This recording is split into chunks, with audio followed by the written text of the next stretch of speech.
በመግቢያችን ላይ እንደገለጽነው ከኢትዮጵያ እንግዲህ ቀጥታ ከጋዜጠኛ ሊዲያ አበበ ጋር የምናደርገውን ቃለ ምልልስ ቀጥታው መስመር ላይ ሊዲያ ትገኛለች። ጤና ይስጥልኝ ጋዜጠኛ ሊዲያ አበበ ከኢትዮጵያ። እንደምን ዋልክ ተስፋዬ?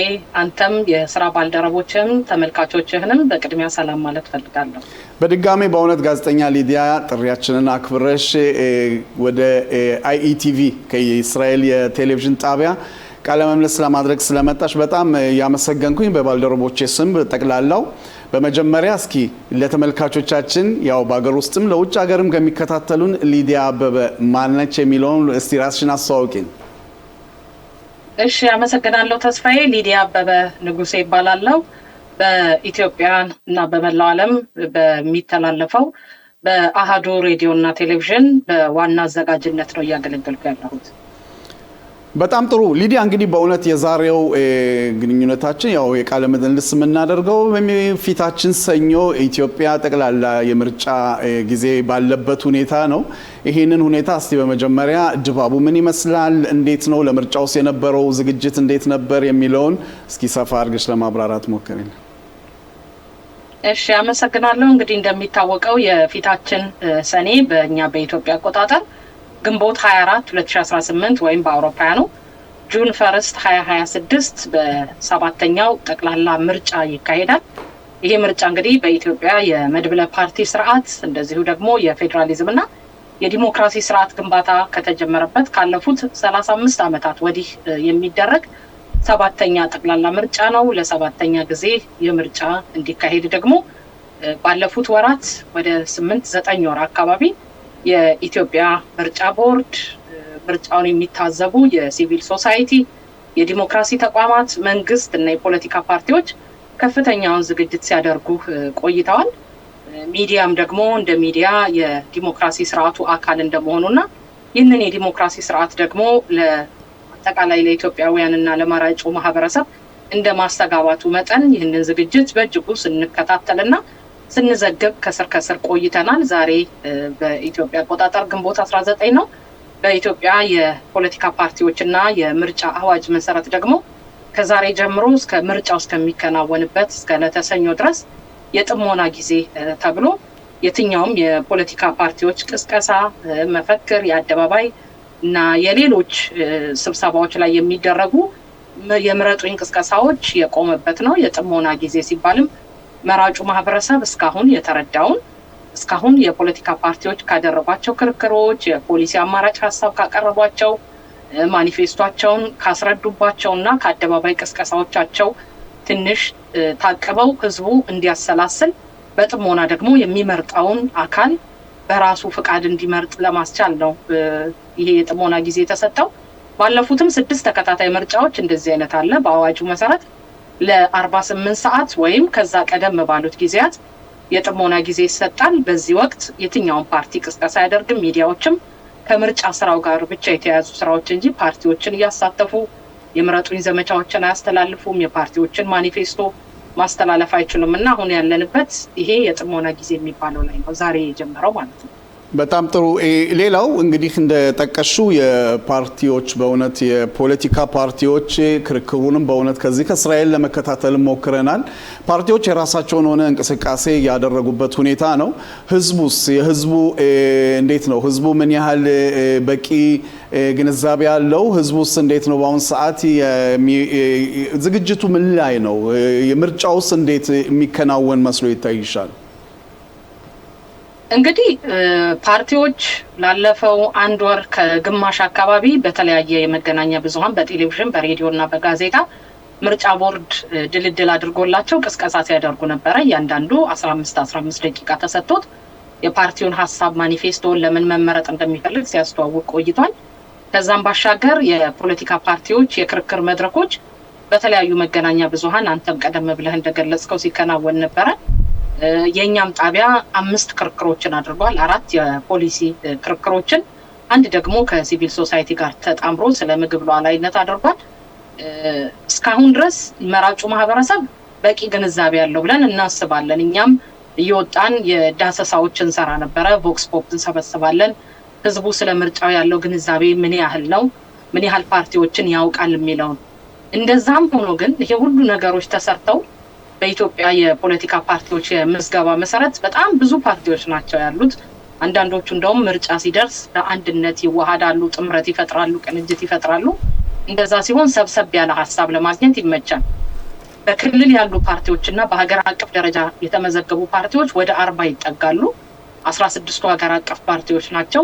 አብዛኞቹ የፖለቲካ መታገያ ስልታቸው ወይም ደግሞ ርዕዮተ ዓለማቸው መመሳሰል፣ አብዛኞቹ ደግሞ ሌሎቹ ደግሞ በክልል ያሉት የብሔር ፖለቲካ የሚባለውን እና በክልል በሚንቀሳቀሱባቸው አካባቢዎች ያሉ ማህበረሰብን ወክለው የሚንቀሳቀሱ ናቸውና ብዙሃኑ የሚያውቃቸው 1 3 4 ፓርቲዎች እንዳሉም እኛ ካደረግነው ዳሰሳ ለመረዳት ችለናል። የሚያውቋቸው ፓርቲዎች ቦልድሊ የሚሳተፉ ቦልድሊ የፓርቲ አባሎቻቸውና የፓርቲ መሪዎቻቸው ሚዲያ ላይ የሚቀርቡና ላለፉት የኢትዮጵያ ውስጥ እንግዲህ የፖለቲካ ፓርቲዎች እንቅስቃሴ እየሰፋ ከመጣበት ጊዜ ጀምሮ ፊታቸው በመገናኛ ብዙሃን የሚታይ በተለያየ መልኩ የሚገለጡትን ነው እና ያን ያህል ብዙሃን ፓርቲዎችን ያውቃል ባይባልም ግን ለኔ አማራጮቼ ናቸው ብሎ የያዛቸው ፓርቲዎች እንዳሉት ለመረዳት ችለናል። ለምርጫውም ደግሞ በጣም ከፍተኛ ጉጉት እንዳለው ነው ህዝቡ እየገለጸ ያለው። ያው የራሱን የሆነ ምክንያቶች የሚያቀርቡና ስለ ምርጫው ደግሞ የራሳቸው የሆነ በሌላ መምረጥ የዜግነት መብት ብቻ ሳይሆን ደግሞ በመመርጠው አካል ለመተዳደር ግዴታዬም ነው የሚሉ አይነት ሀሳብ ያላቸው አለ። በተለይ ደግሞ ተስፋዬ እንደምታውቀው አሁን ዓለማችን ከሜንስትሪም ሚዲያው ጎን ለጎን በጣም ሶሻል ሚዲያ ገኖ የወጣበት ነው እና እዚህም ኢትዮጵያ ላይ ሶሻል ሚዲያው ትልቁን ነገር እየተጫወተ ነው ያለው።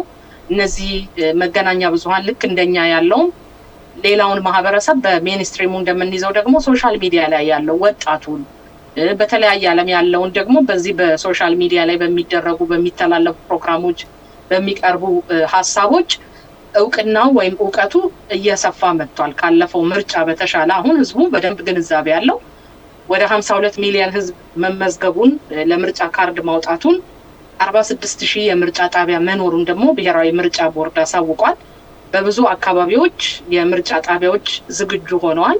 የምርጫ ቁሳቁስም ደግሞ የማድረስ ተግባራት እየተከናወኑ አሁን የመጨረሻው ምዕራፍ ላይ መድረሱን ዛሬም ምርጫ ቦርድ በሰጠው መግለጫ ላይ ታውቋል። ህዝቡ እለቱን ነው የሚጠብቀው። እንዳጋጣሚ ሆኖ ደግሞ ለምርጫው ስራ ሲባል በእለቱ ግንቦት 24 ወይም ጁን 1 ስራ የለም። ሁሉም ቦታ ዝግ ነው። አገልግሎት የሚሰጡ ተቋማት ሁሉ ሰራተኞቻቸው ወይም አጠቃላይ ማህበረሰቡ ወደ ምርጫ ጣቢያ እንዲሄድ ለማስቻል ስራ ዝግ ተደርጎ ስለሆነ በአንድም በሌላም መልኩ እስካሁን ሲሰሩ የነበሩትን የምርጫ ስራዎች እንኳን በቂ ግንዛቤ ጆሮ ሰጥቶ ያልሰማ ቢኖር እንኳን ይሄ እለት ስራ ዝግ መደረጉ የምርጫ እለት መሆኑን በደንብ እንዲታወቅ ተደርጓል። ሚዲያው ከፍተኛ ስራ እየሰራ ነው ያለው። ግንዛቤ መፍጠር፣ መራጩ ማህበረሰብ ምርጫውን በምን መልኩ ማሳለፍ እንዳለበት፣ መምረጥ ማለት ዲሞክራሲን ማስቀጠል፣ የኢትዮጵያን ሰላም ማረጋገጥ መሆኑን በብዛት እየተሰራ ስለሆነ ህዝቡ አሁን በንቃት ነው እየተከታተለ ያለው። በእለቱ ደግሞ በኢትዮጵያ እንግዲህ እንደሚታወቀው የቅድመ ፍረጃ መስጠት ባይቻልም ማለት ህዝቡ ሄዶ ይመርጣል አይመርጥም የሚባል ነገር ስጋቶች ከተለያዩ አካባቢ ቢመነጩም እንኳን እኔ በ6ኛው ሀገር አቀፍ ምርጫ ላይ ለማየት እንደቻልኩት ከሌሊት 11 ሰዓት ጀምሮ ህዝቡ ተሰልፎ ነው ወደ ምርጫ ለመሄድ ወይ ምርጫ ለመሳተፍ ከፍተኛ ጉጉት የነበረውና አሁንም ይሄ የሚጠበቅ ነው። ይሄኛው ባለፉት ጊዜያት ትንሽ ደብዝዟል፣ ተቀዛቅዟል። እንዳለፈው የምርጫ ስራ ብዙ ግለት አልነበረውም ቢባልም እንኳን ወደ መጨረሻው ወደ ማጠቃለያው ወደ መገባደጃው ሲመጣ ግን የአደባባይ ቅስቀሳዎቹ በሚዲያ ላይ ያሉት ቅስቀሳዎች፣ ክርክሮቹ፣ አደባባዮች ላይ የተሰቀሉት የምረጡኝ ወይም ደግሞ የፓርቲ ተወካዮች እነማን ናቸው የሚሉት ማስታወቂያዎች በራሳቸው የምርጫ ድባቡ እንዲመጣ አድርገውታልና ህዝቡ አሁን ጥሩ ግንዛቤ ጥሩ መረዳት አለው። እንዳልኩ 7ኛ ጊዜ ነው የሚመረጠው። በእርግጥ ጀነሬሽኑ እየተተካካ ቢመጣም ባለፈው ምርጫ እድሜው ያልደረሰ አሁን እድሜው የደረሰ 18 ዓመት የሞላው አለ፣ ባለፈው የመረጠ አለ፣ ብዙ በምርጫዎች የተሳተፈ ማህበረሰብ አካል አለና በአንድም በሌላም መልኩ ግንዛቤዎች አሉ። አዎ እዚህ ላይ ሊዲያ እንዳልሹ 52 ሚሊዮን እንደተመዘገቡ የሚያስረዳ ነው። የምርጫ ቦርዱን ባስመለከተ ይሄን ቁጥር የበለጠ ከፍ ለማድረግና ማንኛውም እንግዲህ ዜጋ የሆነ ዲሞክራሲ መብቱን ለመጠበቅ ምን አይነት ስራ እየተሰራ ነው? እንቅስቃሴውስ እንዴት ነው? እንግዲህ እርግጠኛ ነኝ በገጠር አካባቢ እነዚህ የጠቀሻቸው ማስታወቂያዎች በከተማ አካባቢዎች ሊሆኑ ይችላሉና በገጠር አካባቢ ላለው ህብረተሰብ እንዴት ነው የሚደርሳቸው? እንዴትስ ነው እነሱስ እዛ ሆነው በእውነት ድምጻቸውን የሚሰጡት? ያው በሁሉም አካባቢ እንደሚታወቀው በሰሜን በትግራይ ክልል በአማራ በከፊል አንዳንድ አካባቢዎች ላይ ምርጫ የማይደረግባቸው አሉ። በሰላም ችግር ምክንያት የትግራይ ክልል ጉዳይ የሚታወቅ ነው። ከጦርነት በኋላ በሰላም ስምምነት ቢኖርም እዛ ላይ ምርጫ አይደረግም። ግን ሰላም ሲሆን ወደ ሰላም ሲመጣ ምርጫ ቦርድ ምርጫውን ለማከናወን ሙሉ የሆነ እምነት አለኝ ብሏል። በአማራ ክልልም ታጣቂ ኃይሎች እየተንቀሳቀሱ ባሉባቸውና ለምረጡኝ ቅስቀሳም መራጮች ወጥተው እንደልባቸው እንዳይመርጡ ችግሮች ባሉባቸው አካባቢ ምርጫው ካለመደረጉ ባለፈ በሁሉም የሀገራችን አካባቢዎች ይደረጋል ወይም በሁሉም ክልሎች ይደረጋል። እንዳልከው ከተማ ላይ የመገናኛ ብዙሃኑ መስፋት የማህበራዊ ሚዲያው ደግሞ እንደልብ መገኘት ከተማ ላለው ህዝብ ብዙ የንቃተ ህሊና ወይም የምርጫን የማወቅ ነገሮች ሊኖሩ ይችላሉ። በገጠር እና ደግሞ በጣም ከገጠር ደግሞ አለፍ ብለው ሪሞት አካባቢዎች ላይ ደግሞ ፓርቲዎች የሚሰሯቸው ስራዎች አሉ። በሁሉም አደረጃጀቶች ፓርቲዎች እንደ መመዘኛም የሚቀመጥላቸው በምርጫ ቦርድ ለሀገር አቀፍና ለክልል ፓርቲዎች የአባላት ምዝገባና የድምጽ ማሰባሰብ ሂደት አለ። አንድ የፖለቲካ ፓርቲ ምዝገባነቱን ለመቀበል በራሱ 10,000 5,000 1,500 እንደዚህ እየተባሉ ቁጥሮች ተቀምጠውለታልና በዛ መሰረት ገጠር ድረስ ወርደው ራሳቸውን የማስተዋወቅ ምርጫ ሊከናወን መሆኑን እና ለምርጫው ዝግጅት የተደረገ መሆኑን የማሳወቅ ስራ አለ። ከዛ ጎን ለጎን ደግሞ በመንግስትም የሚሰሩ ስራዎች አሉ። ሁሉም የምርጫ ጣቢያዎች ዝግጁ ስለሆኑና ካርድ የመውሰድ እድሎች የተመቻቹት እስከ ታችኛው ማህበረሰብ እስከ ገጠር ድረስ ስለሆነ በደንብ የገጠሩ ማህበረሰብም ይሄን አውቋል። ግን ቅስቀሳዎችና ክርክሮችን ሬዲዮ ጣቢያዎች ተደራሽ የሚሆኑባቸው አሉ። የማህበረሰብ ሬዲዮዎች አሉ። ልክ እንደ ከተማ ላይ እንዳለው እንደ ኤፍኤም ወይም እንደ ትልልቅ ሬዲዮ ጣቢያዎች በሁሉም የሀገራችን አካባቢ የማህበረሰብ ሬዲዮ አለና እነዚህ የማህበረሰብ ሬዲዮዎች ደግሞ ስራቸው ይሄ ነው። የምርጫ ቅስቀሳው እንዳልኩ ፓርቲዎች ልክ በእኛ ከተማ ላይ እንዳለ ነው ሚዲያዎች ሁሉ በማህበረሰብ ሬዲዮም ሰዓት ተደልድሎላቸው ቅስቀሳ ሲያደርጉ ነበረ። የፓርቲዎች ስራም ጎን ለጎን እንዳለ ሆኖ ፓርቲዎች አመቺ በሆኑና ሰላም በሆኑ አካባቢዎች እታች ድረስ ዘልቀው ራሳቸውን የማስተዋወቅ ለመመረጥ ለምን እንዳሰቡ የመስራት እድሎች ተመቻችተውላቸዋል። ሚዲያው ከተማ ያለው በሌላ ጎኑ ቢሰራም ገጠር ያለው ደግሞ ማህበረሰብ በማህበረሰብ ሬዲዮ በእድሮች በተለያዩ ስብስቦች አማካይነት የምርጫ ንቃተ ህሊና ስራዎች ሲሰሩ ቆይተዋል።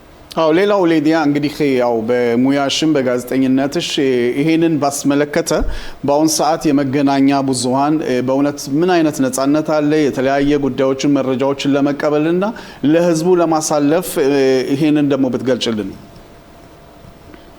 እንደውነቱ ከሆነ ተስፍሽ እንግዲህ እኔ ባለፉት ረጅም ዓመታት በጋዜጠኝነት እንደመቆየቴ ወደ 4 ምርጫዎች አሁን ከዚህኛው ጋር ለማየት እድሉን አግኝቻለሁ።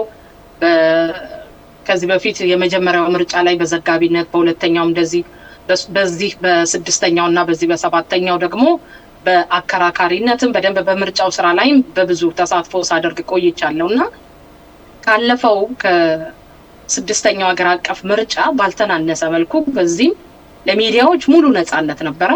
የሚዲያ እድሎች ማለት ክርክር ማድረግ የሚፈልግ መገናኛ ብዙሃን ከገዢው ፓርቲ ጀምሮ ሁሉም ፓርቲ ሙሉ እገዛ ሲያደርግ ነበረ ለመሳተፍ አማራጩን ለማስተዋወቅ መረጃዎች ቶሎ ይለቀቁ ነበር። ብሔራዊ ምርጫ ቦርድ ቶሎ መግለጫ ይሰጣል፣ መረጃ ይሰጣል።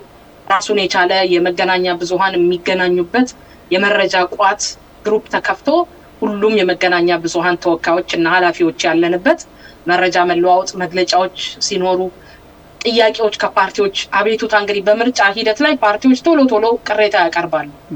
እጩዬ በዚህ ቦታ እንደዚህ ሆነ ቢቅስቀሳ ሳረግ እንደዚህ ሆንኩ እንደዚህ አይነት ብዙ ስላሉ እንደሱ አይነት መረጃዎችን የማጥራት ስራም ለመስራትና ተደራሽ እንዲሆን ለማድረግ ምርጫ ቦርድ መረጃ እየሰጠ ነበር እስካሁን የዘለቀው።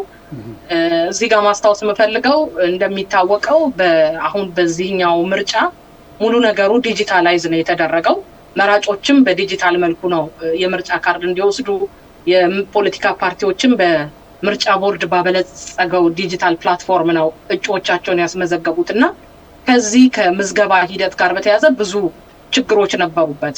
የኔ እጩ ተሰርዞብኛል፣ እጩዎችን ቁጥር በአግባብ ለማሳወቅ ይሄ ፕላትፎርሙ የሆነ ችግሮች፣ ቴክኒካል የሆኑ ችግሮች አጋጥመውታል የሚሉ ቅሬታዎች እና ይሄ የሚፈታባቸውን መንገዶች ቶሎ ከሚዲያው ጋር ግንኙነት ነበረ። የመንግስት ኮሚኒኬሽንም እንደዚሁ የተለያዩ መገናኛ ብዙሃን ያሉበት አንድ ራሱን የቻለ ግሩፕ ተፈጥሮ ውይይቶች ይደረጉ ነበር። የምርጫው ስራ በምን መልኩ ይከናወን የሚል።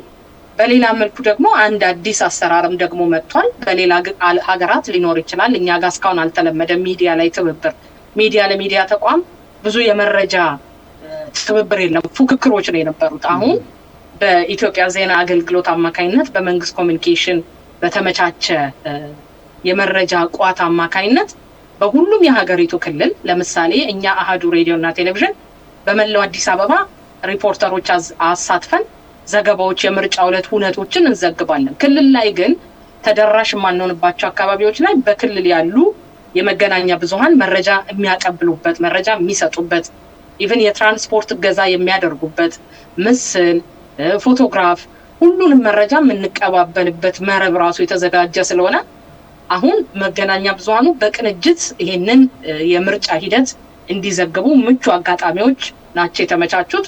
ከምርጫው ስራ ጋር በተያያዘ ምንም አይነት ጋዜጠኛው ላይ እንግልት እኔ እንግዲህ እያየው እንዳለው አልደረሰም። የመረጃ ክልከላ አልደረሰም። ፓርቲዎችም መጥተው ሀሳባቸውን እንዳያቀርቡ ከገዢው ፓርቲ በኩል ምንም አይነት ክልከላዎች አልመጡም። ሁሉም በእኩል ተፎካካሪ የሚሆንበት ሜዳ ስለሆነ ገዢ ፓርቲ ወይም ሌላ የሚባል ስለሌለ የምርጫ ስራ የእኩል ስለሆነ ለመመረጥና ቀጣዩን 5 ዓመት ኢትዮጵያን ለመምራት ፉክክር የሚደረግበትን ሂደት በተሳካ መልኩ ለማስኬድ መገናኛ ብዙሃኑ ጥቅም ላይ ሲያውሉት ታይቷል። ጥሩ ነው እስካሁን የመጣንበት መንገድ። ሊዲያ በእውነት ለሰጠሽው ትንተና በጣም አመሰግናለሁ። እንግዲህ የቦርዱ ዋናው የምርጫ ቦርዱ ውጤቱ መቼ መስሎ ይታይሻል? እንግዲህ በጣም ብዛት ያለው ህዝብ ነው የሚመርጠው። ውጤቱ መቼ ይመስልሻል? ያው በምርጫ ቦርድ የጊዜ ሰሌዳ መሰረት የፖስት ኢሌክሽን ውጤቶች የሚገለጹት እያንዳንዱ የምርጫ ጣቢያ የመራጩን ህዝብ ቁጥር ማለት የተመረጠውን ፓርቲ ቅድመ ቆጠራ አድርጎ ካሳወቀ በኋላ ባለው 1 ሳምንት ውስጥ ነው የተባለው እና በ1 ሳምንት ጊዜ ውስጥ የቅድመ ውጤት ሊታወቅ ይችላል ተብሎ ይገመታል። ሊዲያ አበበ፣ ጋዜጠኛ ሊዲያ አበበ ስለነበረን ቆይታ በጣም አመሰግናለሁ። እንግዲህ መልካም እድል እመኛለሁ ከእስራኤል። አመሰግናለሁ ተስፋ፣ ያንተንም ባልደረቦችህንም አይቲቪንም አመሰግናለሁ። መልካም ጊዜ ይሁንላችሁ። መልካም ጊዜ።